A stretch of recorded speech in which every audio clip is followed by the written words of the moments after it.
Hi everyone, good Erev Shabbos. I just want to come on for a few minutes to share a follow-up message to the messages that I left earlier this week. If you recall, I first shared the miraculous story behind the release of the first two hostages. Maybe, I don't know even how long ago it was, a month ago.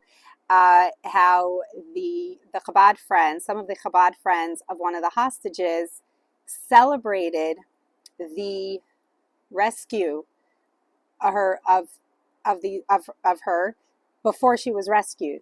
They had a whole party and they were besimcha and they were joyful and happy because they were celebrating that she would be rescued. They were expressing a lot of trust in Hashem that he would do this miracle for them, that he would do this, create this revealed good. And shortly after they celebrated, this woman and her daughter were actually released. And then afterwards, I shared a related message about the power that we all have to co-create our reality.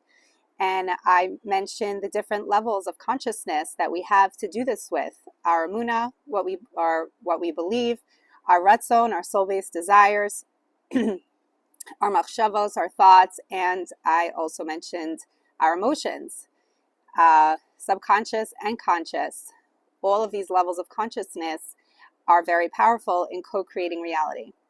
And what I want to do was connect them both together, explain more how these two messages are really connected with each other.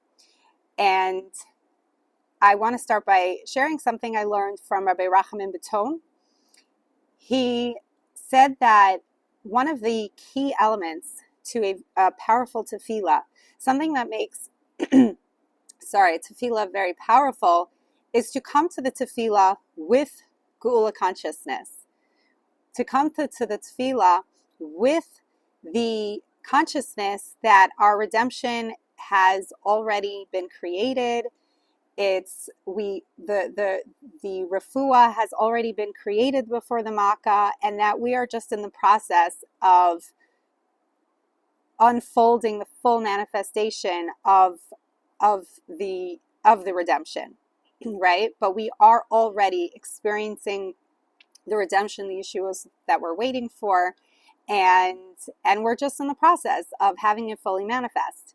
And he said that this is something that this combination of tefillah with Geula consciousness is such a powerful way to bring about redemption. He said the Sfas Emes focused on this a lot, and other sources. And he explained that when we come to tefillah, to prayer, in the way that we may typically come to it, where we're focusing on our lack, we're focusing on what we don't have, we're focusing on how upset we are with all the different things that are upsetting us, we are constricted and we are in din energy, we are in judgment energy.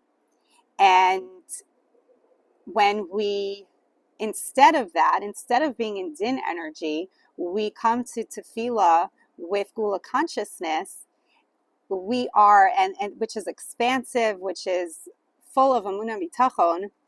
What we're doing is we're sweetening the din, we're sweetening the judgment.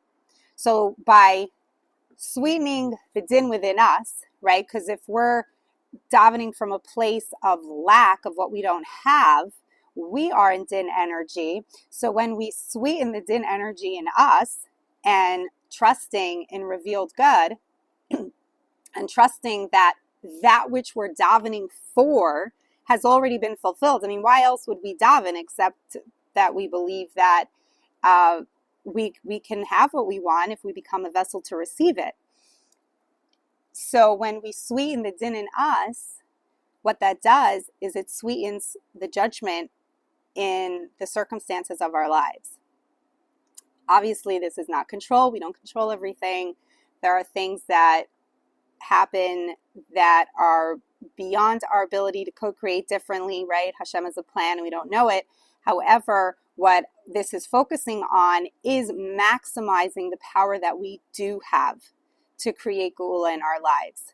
So we sweeten the judgment in ourselves and our consciousness, And then that helps create a sweeter judgment in our circumstances. And so the way we do this, bringing it back to the message about the power that we have with their layers of consciousness. So the way we would do that, for example, is to, okay, so we have our beliefs, which is connected to our Muna. So there we would believe that Hashem wants revealed good for us. And that not just that, right? Not just that we believe that everything Hashem does is for the good and that he could do anything, but that we believe that Hashem wants revealed good for us and that he wants to create miracles for us. The next layer would be our ratzon, our soul-based desires. And here we have we allow ourselves to fully desire that which we want because we believe that it's possible to have it. Something that we sometimes don't realize is that if we don't believe that what we want is possible, then our ratzon becomes muddled. Like we either suppress our ratzon or it's just muddled. It doesn't have the potency that it could have to really activate the full power of our ratzon. We need to truly believe that it's possible. And then we can allow ourselves to fully want it. The next level would be our machshavos, our thoughts. So then all of our thoughts would be, again, aligned with the anticipation of revealed good. And just when we perceive situations, we perceive all of them through the lens that all of this is leading us to revealed good. And we just look for opportunities to extract the light from what seems to be very dark. And then the last layer I mentioned was our emotions, and this is the part that was focused on in the miracle story, where these women were working to be besimcha, to be happy, and to sing Hashem's praises with joy in anticipation of the Geula that they were waiting for.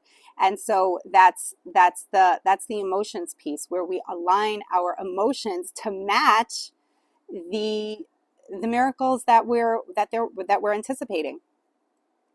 Now, this message would have ended here. Originally, I had wanted to share this message earlier this week, but I wasn't feeling well, and then I was really busy and I couldn't get to it.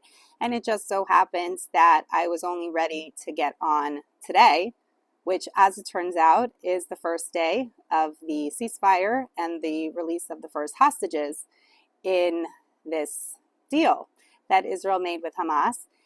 And I didn't want to just look at it as a coincidence that I'm sharing this message on this day.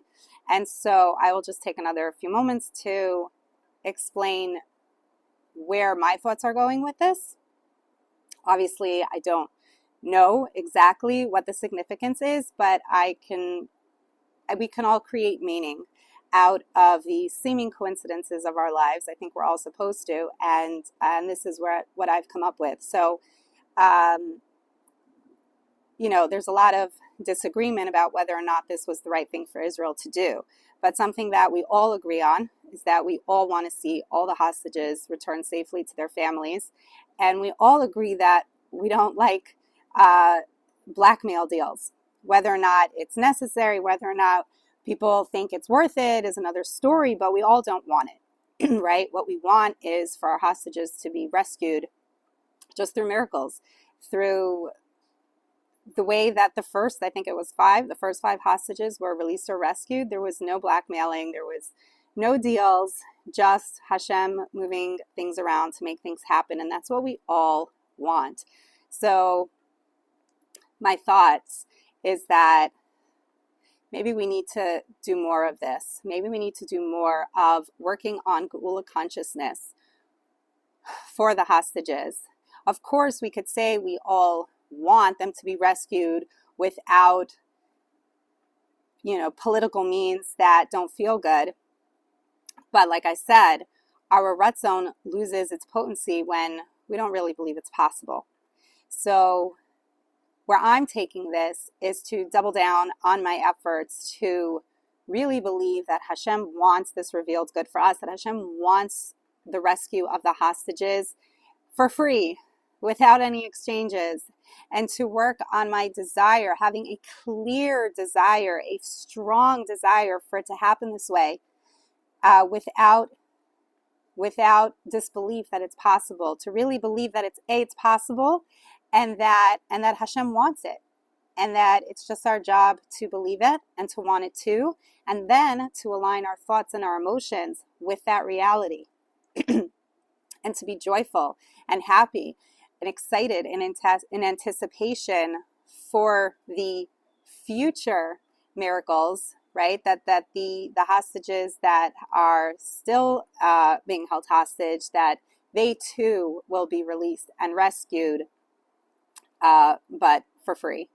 And it could be a big thing to try to do, but it's not our job to be perfect. It's our job to take the first step.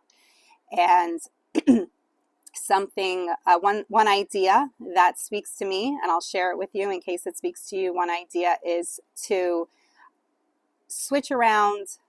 Well, let me say this. So in the past, when I would say Tehillim for the hostages, I would choose chapters of Tehillim, Psalms that were heavy, that felt dark, that were words that were coming from the place of darkness, a place of despair.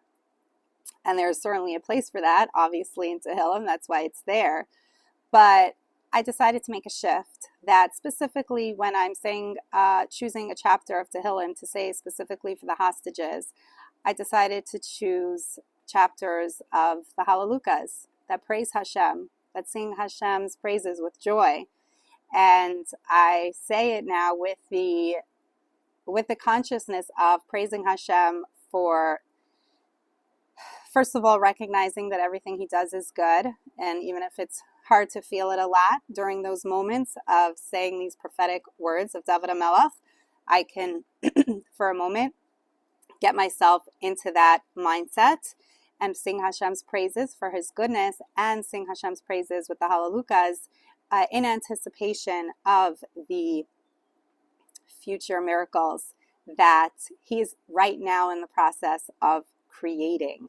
And I allow myself, at least during those moments when I am saying the Tehillim, saying these words, I allow myself to feel the joy, feel the simcha, feel the emotions that one would feel if they knew that Hashem was creating miracles for them. So that is one idea. If you have any other ideas of how to get into a Geula consciousness for the war in general, or for the future, the additional, I should say, rescue of hostages in a way that feels good, I'd love to hear them. And that's it for now. Have a wonderful Shabbos.